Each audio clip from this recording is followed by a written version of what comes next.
Okay, so welcome in to the very first episode of the relaunched edition of the Happening Hoops podcast. Maybe we'll call it something new, like Happening Hoops Chat. I have the pleasure today of being joined by Adam Pohl, who is the voice of both the Bowie Bay Sox, the Orioles AA affiliate, and the Mount St. Mary's Mountaineers, formerly of the Northeast Conference, now soon to be the Metro Atlantic Athletic Conference. So thank you for joining me today, Adam. It's a pleasure to talk to you. Oh my goodness. Yeah. And it's so cool to be your first guest. So I really am excited, and we're going to have a lot of fun. Thanks so much. Yeah. So as I mentioned earlier, you're the voice of both Mount St. Mary's and the Orioles AA affiliate, the Bowie Bay Sox. Sure. Can you talk to me a little bit about how you got into broadcasting and take us through your journey? Because I know you've had a number of stops along the way. Yeah, it's been a wild ride. There's no doubt about that. I mean, I was a music major in college. I went to UNC. There comes a time in life where you've got to figure out what you want to do, right? And for me personally, play-by-play broadcasting is always really what was my dream. So I was able to, through internships in baseball, work my way into pro ball, and I had like 3 or 4 summers of either no pay or partial pay. I was a waiter when I was at your age, Ethan, and then I was able to break through and get my first full-time job just outside of Roanoke, Virginia, with the, at that time, high A team in Salem.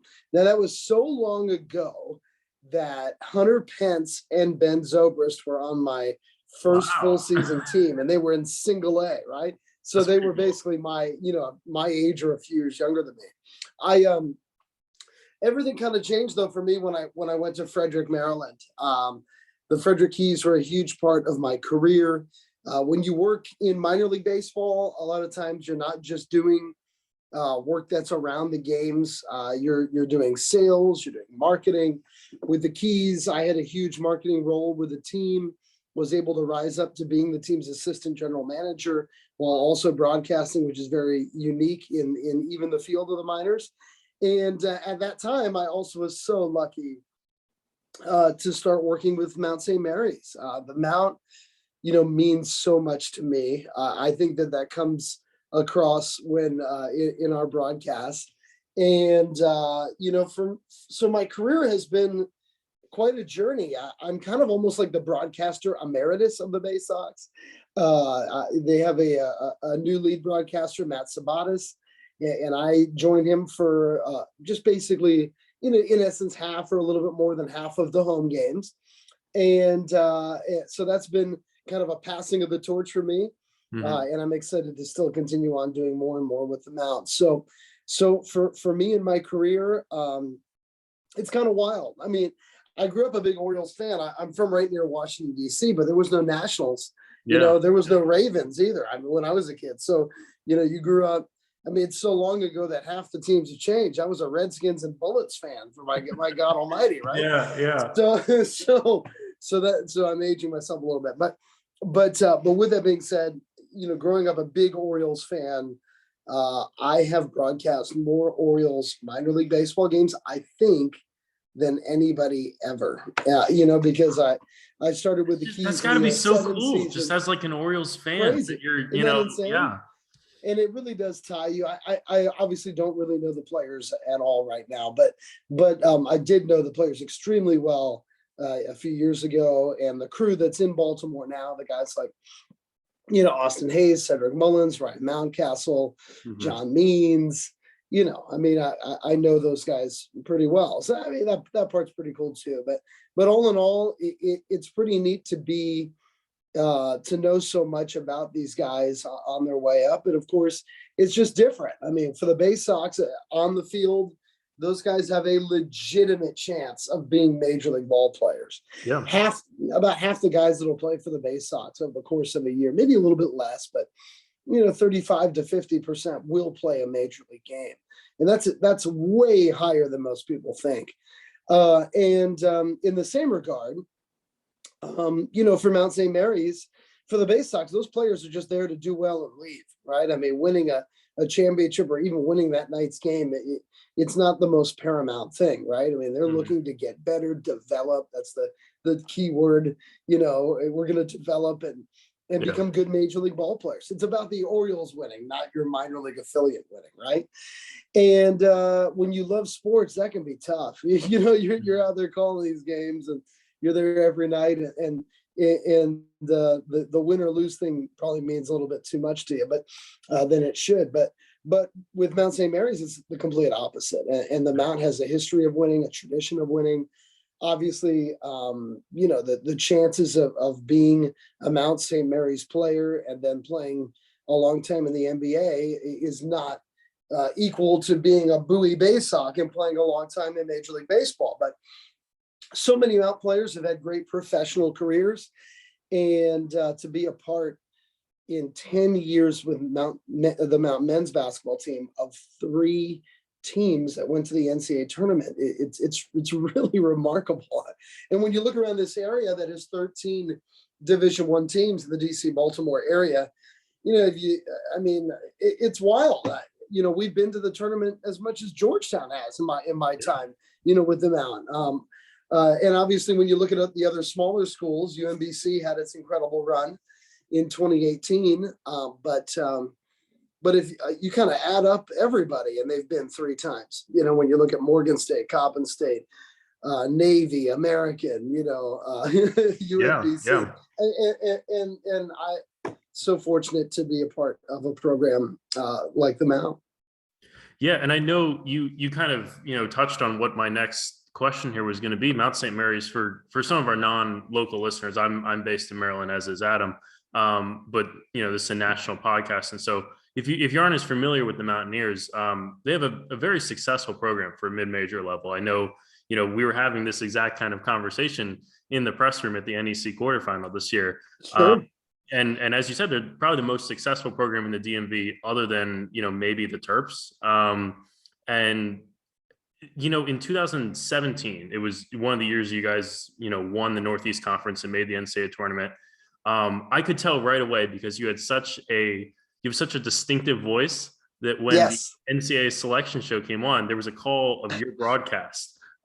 Did you know that they were going to use your audio, and what was it like hearing your call on the broadcast? Yes, that was really quite a shock. And so I did not know that CBS was going to use my call. And ESPN in their montage that year used a different part of the same call. I couldn't believe it. Yeah. And my wife was like, "Is that you?" But the coolest thing about the actual CBS one was that, in 2014, we didn't do a big thing for the actual show. And then, of course, the other year the Mount made it, when I was the broadcaster, was the COVID year. So same thing. So 2017 was the only time that I was with, the whole Mount family. There were a few hundred people together along with a team, local media. So it was even more special, because it wasn't like I was just sitting at home watching it on TV. I was literally at the Mount with the team, with the entire Mount community behind me, and everybody heard it, and everyone was like, "Oh my God." And it's not just, of course, a me thing. I mean, in the last tournament run, Damian Chongqui, the Mount guard, had such an incredible background story, and he was featured so much so, of course, with his unbelievable background and all that he has overcome to be the man and player that he is. And so it really means so much for the university to get that kind of national attention. And that's what the tournament does for you. Obviously, you see it with some of the small schools like St. Peter's this year that make this incredible run. And all of a sudden everybody knows what your school is. But for Mount St. Mary's, it's so neat to be a part, a very small part, but a part of something that is so special here, in the state of Maryland. Yeah. And then, do you have any advice? Because we've been talking a lot about broadcasting here. Do you have any advice maybe for someone who is listening and desires to get into sports broadcasting? I know everybody's path is kind of different, and there's certain schools that have quote unquote stronger programs. But what would you say is a good thing that people can be doing if they want to get into this as a profession? It's a great question, and the opportunity is better now than ever. It's just hard because it takes kind of a go get it mentality. There isn't a go to school for this many years and then you're a dentist. You know what I'm saying? It's not like you just go to school and it happens. You have to have a little bit of an entrepreneurial spirit. And what I mean by that is you've got to go out and make it happen for yourself, But in that regard, the most important thing to do is just find a way, anyway, to get experience. And there's many aspects of broadcasting. If we're talking directly about play-by-play, all sports are being broadcast by almost every school. And that's not just, these high major schools. I mean, if you're at a Division III university, they're putting a broadcast of their baseball games out there. Yeah. And if nobody's announcing them, go to your SID, right? Make connections within your athletic department and go broadcast these games. I mean, if you are getting a college degree, you really need to be, at that level of education. But if you're able to go out and get a college education, just try to integrate yourself within the athletic communication or sports information department and start getting experience in that way. I mean, it really is a great opportunity. And I'll tell you a story about me. I mean, obviously I have a unique broadcasting style. A lot of people who wouldn't even say I'm very good right now, but yeah. but the most important aspect of it is that, for me, I have developed a way of broadcasting, that I grew up listening to, and I enjoy it. I love, and I feel is passionate.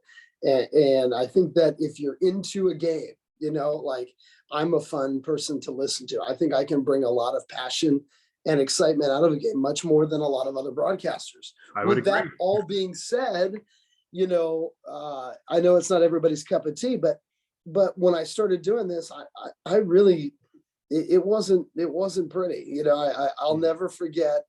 I finally got an opportunity with a college summer baseball team in North Carolina, in a small town called Asheboro.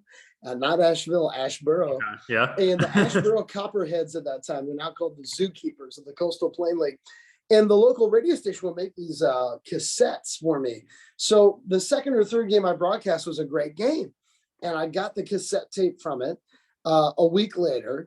And it was driving back to Chapel Hill the 1 hour after a game I just called. I was so excited all day to listen to it. And I put it in and my heart sank immediately. I mean, I was like, this isn't very good. You know what I'm saying? Like, this is not what I grew up listening to on the Orioles radio network, so it took a long time to develop, a style in a way of calling the game, in how do you prepare? How do what do you do in the lead up to a game? How do you interview people? How do you fill the time of a baseball game or bring out the excitement and the energy of a basketball game?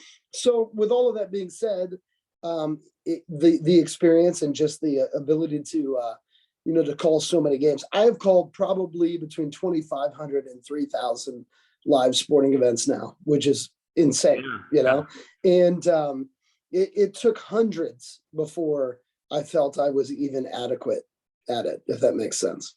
Mm-hmm. Yeah, just about the repetition and yes, getting practice in it.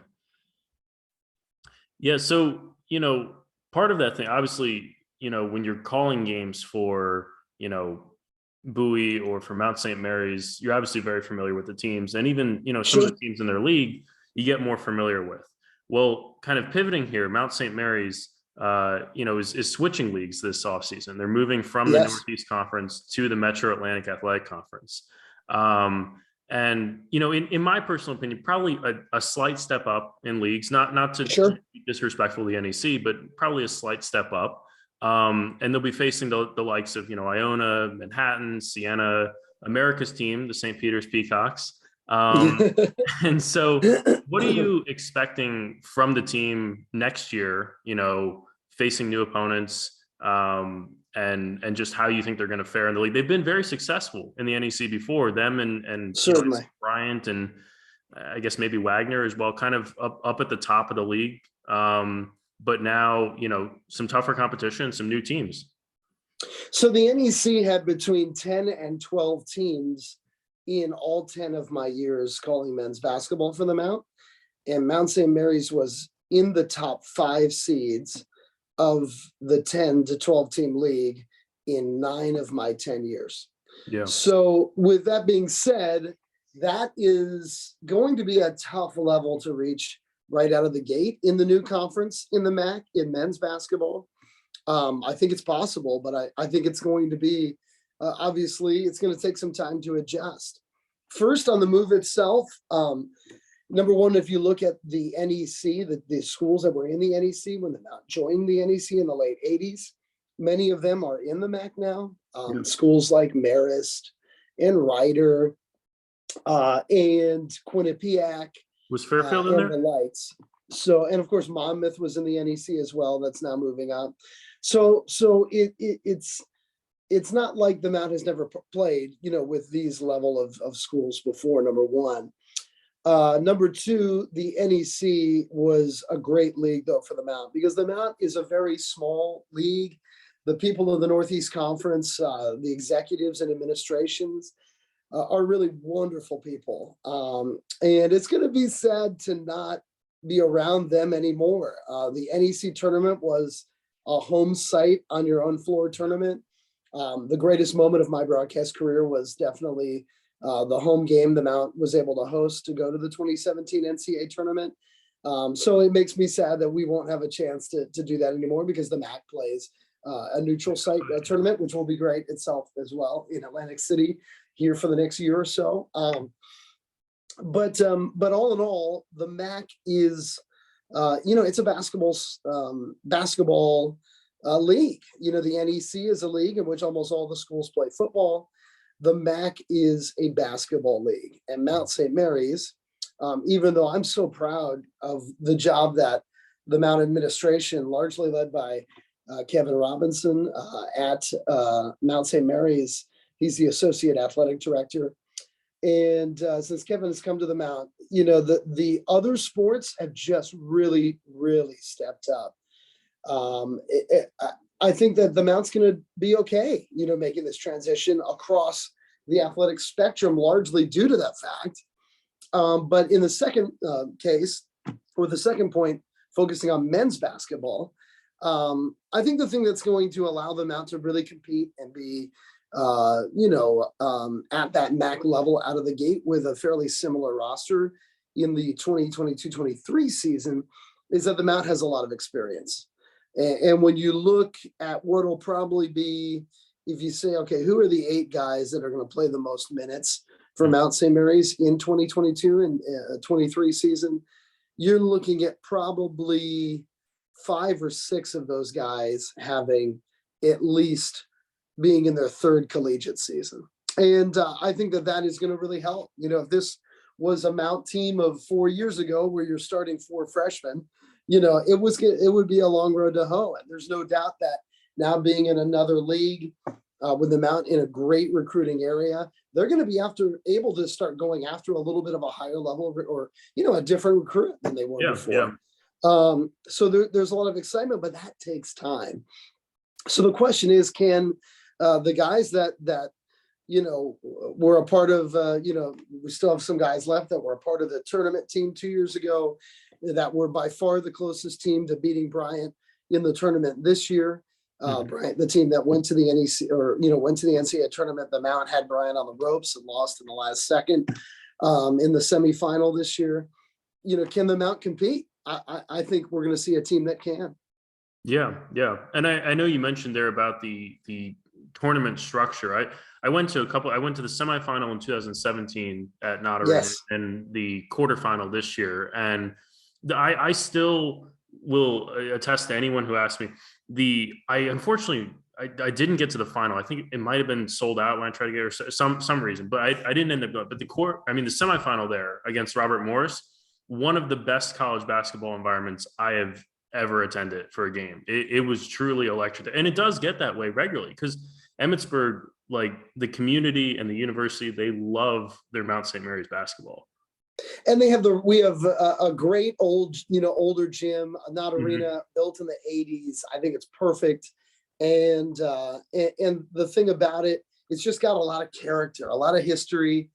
The school has always, been so big at basketball. I mean, the national coach of the year gets the Jim Fallon Award. I mean, Jim Fallon, coach of the Mount for 49 years. And when you look, sorry about that. When you look at what Mount St. Mary's has done historically, because a lot of the programs, even in the MAAC, are programs that started as Division II programs.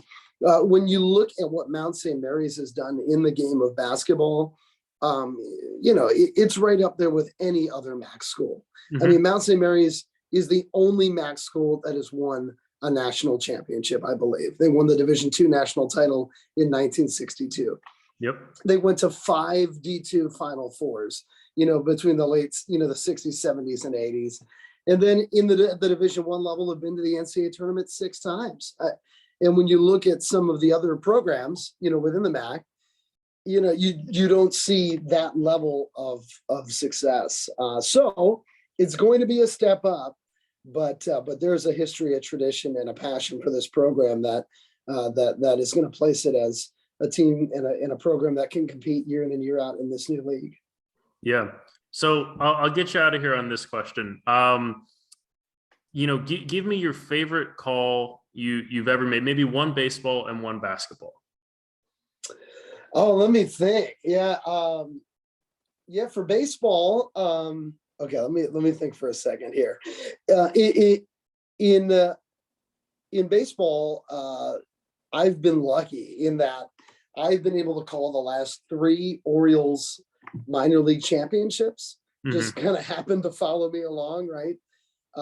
2 in Frederick at the high end level, and then 1 in Bowie. The Bowie one was really special because it was the first championship in franchise history. The throw to first to end the game was caught by Trey Mancini. He was the first baseman. So there was a lot of excitement about that. The 2011 Frederick Keys title was the most unique. It was kind of a bizarre way to end the season. We were in game 4 of a best of 5 series. So if we lost, we'd go to game 5. We scored 11 runs in the 3rd inning, and then a downpour came in the 5th. So a sellout crowd in Kinston, North Carolina was complete. Like, everyone just left, and we started the game almost 2 hours later and won the title after midnight. But that was a team with Manny Machado and Jonathan Scope on it. It was really, really an incredible experience. For Mount St. Mary's, I'll never forget really the first 2 titles because, the first one was so unbelievable. I mean, we were a major underdog. And when I talked to Jamie and Christian before the game, I was like, oh my God, he really thinks we're going to win this game. Like he is incredibly confident that we're going to win this game. It's not like if we play great, I mean, and we went out and we're up by 20 in the first half at Robert Morris as almost a double-digit underdog, I would think. But the 2017 year, I think, was the most special for me because we started off and we had this crazy 19-day road trip. I remember that. Yeah. I think we even talked about it the last time we were on the radio show. Yeah, we got to play everywhere and then got into the season, and it was the most dominant Mount team I've been a part of. Winning at home meant was so incredible. Thinking of it as like the baton being passed, with Dan Engelstad taking over in what was in essence the 19th season, and having to kind of rebuild the roster. It just meant so much to see him build it into a champion so quickly. I mean, it was remarkable. Yeah. But going back to the 2017 really quickly, we go to the tournament, we play New Orleans in the first 4, and we win dramatically. Yeah. And now we're in the first round and we're playing Villanova. And I got asked on a radio interview in Baltimore, I got asked, what are you going to say if they win? because at that point, a number 16 seed had never won. Yeah. And I just laughed it off.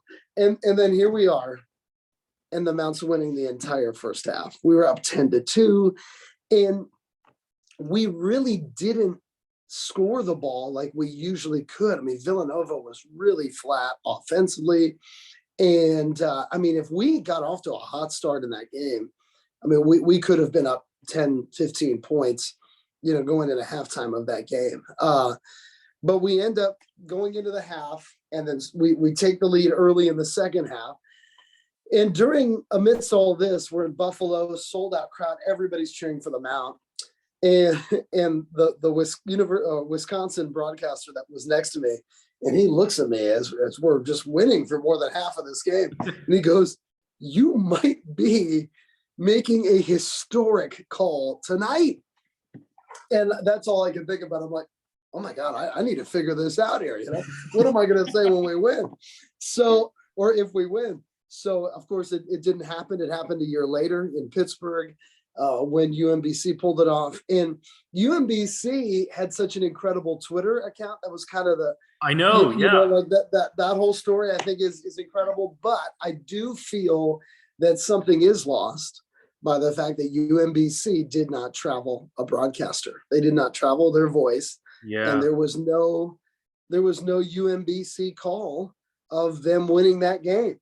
And I'm surprised they didn't travel, because they have a regular like John Feinstein, who is a well-known, well-published author. He calls the UMBC games with, I'm forgetting. Is it? It's not Glenn Clark who does it. I'm trying to remember who. No.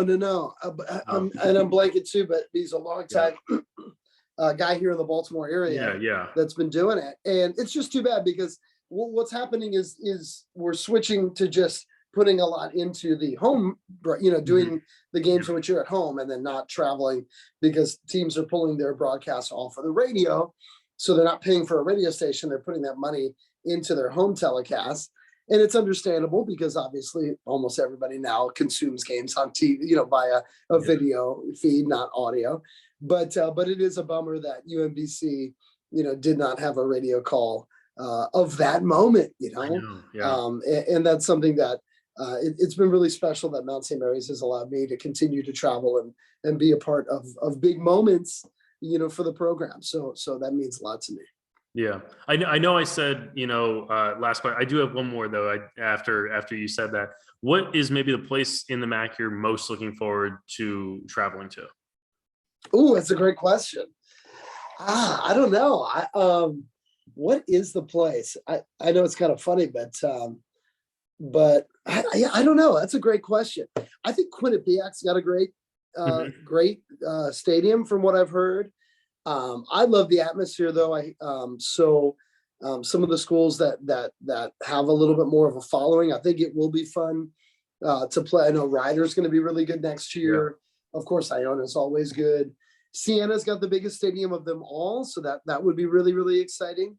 And I know I've named half the schools, but I a Buffalo trip, I think is kind of cool too. I mean, that is where the Mount traveled in 2017. So I would like to go up there. But if I had to pick one,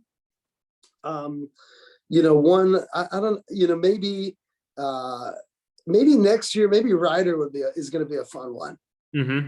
I don't know if they're going to do travel partners or not, but I believe they would be your closest school. Right. I guess the MAAC would be up. Well, and the way that they've got it set up now with 11 teams is that it's a true home and home. So you got a 20 game schedule. So you play everybody at home and you play everybody on the road. I know I'm for sure going to have the date when Iona comes to Mount St. Mary's Circle. That want to try to get a press pass for that and interview Rick Pitino. That would be no doubt about it. We're going to bring Rick Pitino to the Mount.